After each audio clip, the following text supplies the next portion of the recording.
السلام علیکم، آپ سب کو میرے یوٹیوب چینل کہانی گھر میں خوش آمدید۔ آج کی اس ویڈیو میں ہم ایک نئی سٹوری تیز ہوا کے شور میں سنیں گے۔ پتہ ہے جیا، رات امی ابو کیا باتیں کر رہے تھے۔ ببلی نے سرگوشی کی اور کچھ رازداری سے کہا تو وہ تھکی ہاری ابھی لیٹنے کے لیے آئی تھی، بغیر کسی تجسس اور اشتیاق کے ظاہر کیے سوالیہ نظروں سے اسے دیکھنے لگی۔ حالانکہ امی نے مجھے وہاں سے بھگا دیا تھا، پھر بھی تم نے ان کی باتیں سنی؟ وہ بہت روک ٹوک کر بولی، کیونکہ ببلی کی عادت تھی کہ وہ اصل بات سے پہلے پوری سچویشن ضرور بیان کرتی تھی۔ ہاں، امی کے کہنے پر کمرے سے تو نکل آئی، لیکن پھر دروازے کے پاس کھڑی ہو گئی تھی۔ اتنی بری بات ہے؟ اس نے ملامت کی۔ بری بات تو ہے، لیکن کیا کروں، بات ہی کچھ ایسی تھی۔ اچھا چلو، اب اصل بات بتاؤ، کیا سن کے آئی ہو؟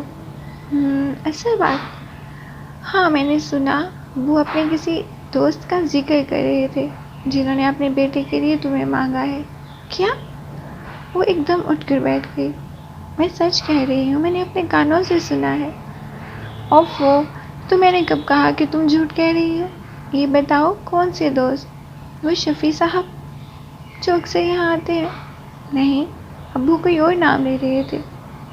ببلی نے کچھ دیر سوچا، پھر نفی میں سر ہلاتی ہوئی بولی، نام یاد نہیں آ رہا۔ خیر نام چھوڑو، یہ بتاؤ اور کیا باتیں ہوئی؟ پتہ نہیں، میں نے تو بس اتنا ہی سنا تھا، ببلی نے کہا تو اس کے اندر جو اچانک تجسس تھا مایوسی میں بدل گیا۔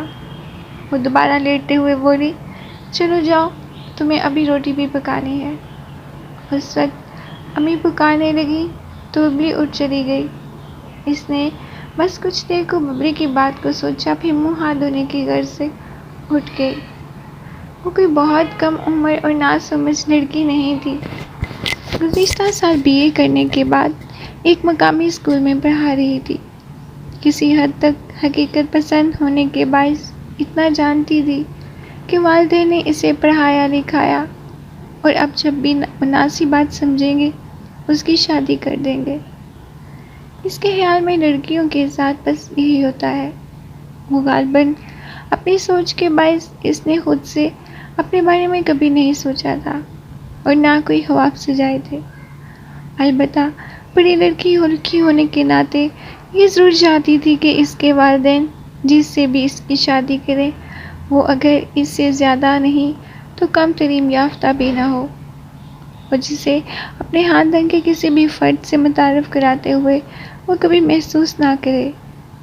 صورت شکل کے بارے میں گو کہ اس کا خیال تھا کہ سب اللہ تعالیٰ کے بنائے ہوئے ہیں، پھر بھی شادی سے پہلے وہ اسے دیکھنے کی قائل تھی۔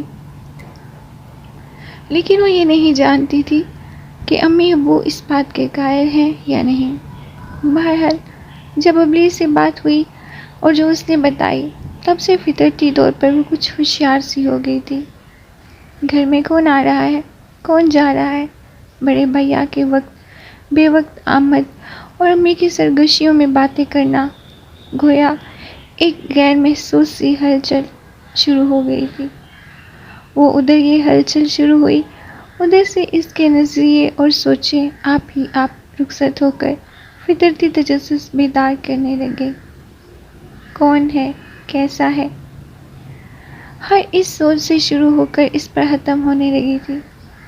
کئی بار اس نے باتوں باتوں میں ببلی کو خریدنے کی کوشش کی، لیکن یہ بات مزید معلومات حاصل کرنے میں ناکام ہو گئی تھی، اس لیے کچھ نہیں بتا سکی۔ ایسا کرو، وہ سوچ کر بولی، تم براہ راست امی سے کیوں نہیں پوچھ لیتی؟ نہ بھائی، ببلی نے صاف انکار کر دیا۔ کیوں؟ اس روز امی اس سلسلے میں کوئی بات کر رہی تھی، میں وہاں بیٹھنے لگی تو چھوٹے بھیا نے بری طرح ڈانٹ کر مجھے وہاں سے ہٹا دیا۔ ببلی نے وجہ بیان کرتے ہوئے معذوری ظاہر کی تو وہ بہت برا سا منہ بنا کر بولی، چھوٹے بھیا تو بس ایسے ہی ہیں، پتہ نہیں اپنے آپ کو سمجھتے کیا ہیں، حالانکہ بڑے بھیا بھی ہیں۔ انہوں نے تو کبھی ہم پر ایسی پابندی نہیں لگائی. ایک یہ ہے، انہیں ٹوکنے کے علاوہ اور کوئی کام ہی نہیں. ہاں، اور پتہ ہے، جب تم اسکول جاتی ہو یہ روزانہ گھنٹہ بھر امی سے ضرور الجھتے ہیں کہ کیا ضرورت ہے تمہیں نوکری کرنے کی. وہ جو نہیں کرتے، اجڑ کر بولی. آہر چھوٹے بھیا ایسے کیوں ہیں؟ انہیں کم از کم اپنے بارے میں تو سوچنا چاہیے. امی بھی ان کی طرف سے بہت پریشان رہتی ہیں. ابو کی غلطی ہے جو ان کو اتنی ڈھیل دے رکھی ہے. ہر وقت میرے چاند میرے لال کرتے کرتے تھکتے نہیں، اور چاند کا دماغ ہے کہ 7ویں آسمان تک جا پہنچا ہے. وہ کچھ اس انداز سے بولی کہ ببلی کو ہنسی آ گئی.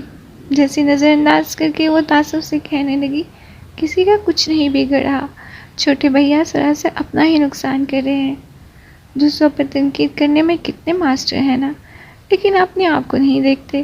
امی ابو کی خواہش اور پھر ہزاروں منتوں کے باوجود انٹر کے بعد پڑھ تو سکے نہیں، نہ کوئی ہنر سیکھا.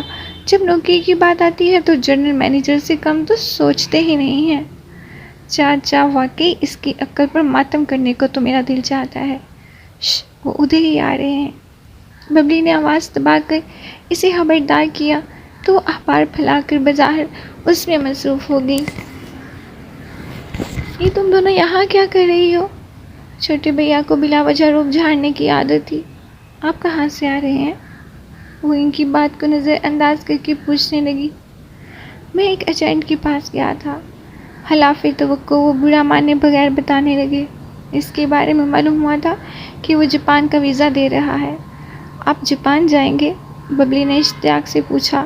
ہاں، کوشش تو کر رہا ہوں، لیکن جاپان جانا آسان تو نہیں ہے.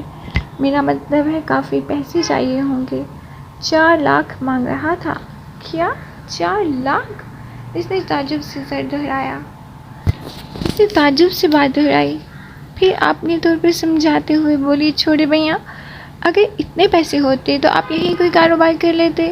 اتنے پیسوں میں کوئی کاروبار نہیں ہو سکتا. کیوں؟ 4 لاکھ کم تو نہیں ہوتے؟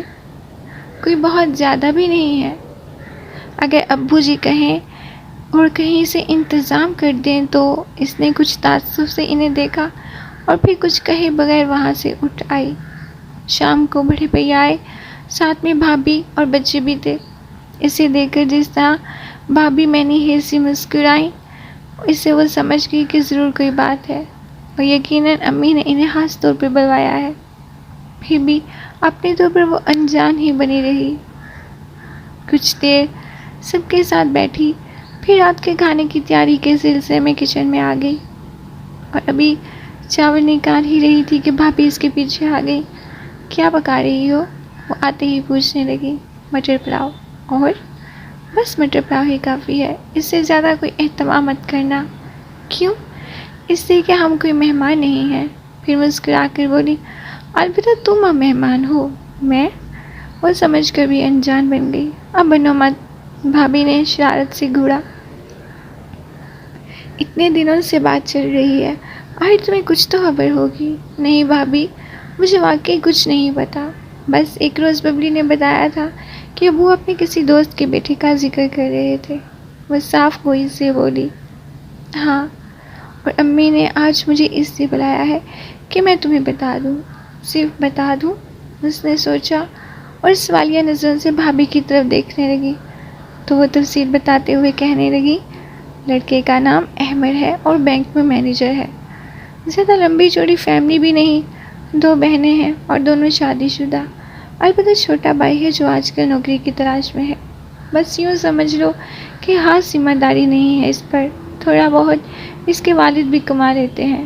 اس کی والدہ بھی بہت اچھی ہے. بھابھی خاموش ہوئی. تب بھی وہ اس طرح ان پر نظر جمائے بیٹھی رہی، کیونکہ جو بات وہ جاننا چاہتی تھی وہ تو بھابھی نے بتائی ہی نہیں تھی. اس سے زیادہ مجھے کچھ معلوم نہیں. بھابھی اس کے دیکھتے رہنے پر جو سمجھی اس حساب سے کہا تو نظروں کا زاویہ بدلتے ہوئے پوچھنے لگی، آپ نے اسے دیکھا ہے؟ کسے؟ اچھا، تو تم احمد کا پوچھ رہی ہو. ہاں، دیکھا ہے. ہاں، خاصا ہینڈسم ہے. پھر سرگوشی میں پوچھنے لگی، کیا تم بھی دیکھنا چاہتی ہو؟ ہاں، وہ آہستہ آواز میں بولی. میں نے تمہارے بھیا سے پہلے ہی کہا تھا، تو اس میں کوئی حرج بھی نہیں ہے۔ لیکن وہ کہنے لگے جب احمد نے ایسی کوئی شرط نہیں رکھی تو اپنے والدین کی پسند کو قبول کر رہا ہے تو ہمیں بھی کوئی ایسی بات نہیں کرنی چاہیے، اس لیے کہ ہم لڑکی والے ہیں شاید۔ بہرحال تم فکر مت کرو، احمد واقعی بہت اچھا لڑکا ہے۔ بھابھی کا انداز تسلی دینے والا تھا۔ وہ خاموشی سے سر جھکا کر چاول چننے میں مصروف ہو گئی۔ کچھ دیر بعد بھابھی کہنے لگی ویسے اس کو دیکھنا کوئی مشکل نہیں ہے، جس اسکول میں تم جاتی ہو اس سے بس ایک سٹاپ آگے اس کا بینک ہے، چاہو تو کسی دن جا کر نہ صرف دیکھ لینا بلکہ میل بھی لینا۔ نہیں بھابھی، یہ بات مناسب نہیں، کیا سوچے گا وہ؟ بے وقوف، بھابھی فوراً ٹوک کر بولی، میرا مطلب ہے اپنا تعارف کروائے بغیر اسے دیکھانا یا پھر انتظار کرو، ہو سکتا ہے کسی دن وہ گھر آ جائے، ویسے بھی اس کے یہاں آنے پر کوئی پابندی تھوڑی ہے۔ چھوڑیں بھابھی، آپ نے تو اس بات کو سنجیدگی سے ہی لے لیا۔ وہ موضوع ختم کرنے کی غرض سے بولی، کیا مطلب؟ یعنی میں تو تمہاری خواہش کو سمجھتے ہوئے تمہارا ساتھ دے رہی ہوں، اور تم؟ بھابھی نے برا مانتے ہوئے کہا تو اس کے گلے میں بازو ڈال کر بولی، بھابھی اب بات کو چھوڑ دیں، ایسا بھی نہیں ہے پلیز، میں جانتی ہوں آپ بہت اچھی بھابھی ہیں، چلو ہٹو، ایسے نہیں پہلے ہنس کر دیکھا ہے؟ اس نے گدگدی کی تو بھابھی ہنس پڑی۔ پھر کتنے بہت سارے دن گزر گئے۔ احمد کی والدہ ایک روز اپنی بیٹیوں کے ساتھ آ کر اسے انگوٹھی پہنا گئی تھی۔ اس سے اگلے روز گھر کے افراد سادگی سے احمد کے گھر جا کر رسم ادا کرے۔ سچ جیا، احمد بھائی اتنے اچھے ہیں میں بتا نہیں سکتی۔ موقع ملتے ہی ببلی نے اسے احمد کے بارے میں بتانا شروع کیا، بالکل افسانوی کرداروں کے جیسے، اتنا اونچا قد، خوبصورت آنکھیں، سلیقے سے جمے ہوئے بال، بات اتنے دھیمے لہجے میں کرتے ہیں کہ بندہ چپ چاپ سنتا جائے۔ پھر لمحہ بھر رک کر بولی، بس ایک خامی ہے۔ کیا؟ وہ جو پوری توجہ سے سن رہی تھی چونک کر پوچھنے لگی، ذرا رنگ کالا ہے کیا؟ اس کے منہ سے بے ساختہ چیخ نکل گئی، زیادہ کالا ہے؟ سانولا کہہ سکتی ہو۔ اس کے چہرے پر ببلی نے فوراً کہا، پھر شرارت سے آنکھیں نیچے کر کے بولی، اچھا ہوا تم نے بتا دیا، ورنہ اگر تم انہیں دیکھ کر اس طرح چیختی تو وہ بیچارے کتنے ہرٹ ہوتے۔ بکو مت۔ وہ اپنی خجالت مٹانے کو ان پر بگڑنے لگی اور ببلی نے پرواہ نہ کرتے ہوئے گنگنانا شروع کر دیا، میرا کالا دلدار، کیا بکواس ہے۔ اس نے ببلی کے منہ پر ہاتھ رکھ دیا، پھر اس سے پوچھنے لگی، سچ بتاؤ، کیا واقعی کالے رنگ کا ہے؟ گورا ہو یا کالا، اب کیا ہو سکتا ہے، اب تو بات پکی ہو گئی۔ ببلی کا انداز اب بھی چھیڑنے والا تھا۔ جی نہیں، میں کسی کالے والے سے شادی نہیں کروں گی۔ نہیں جیا، ایسی بات نہیں کرو۔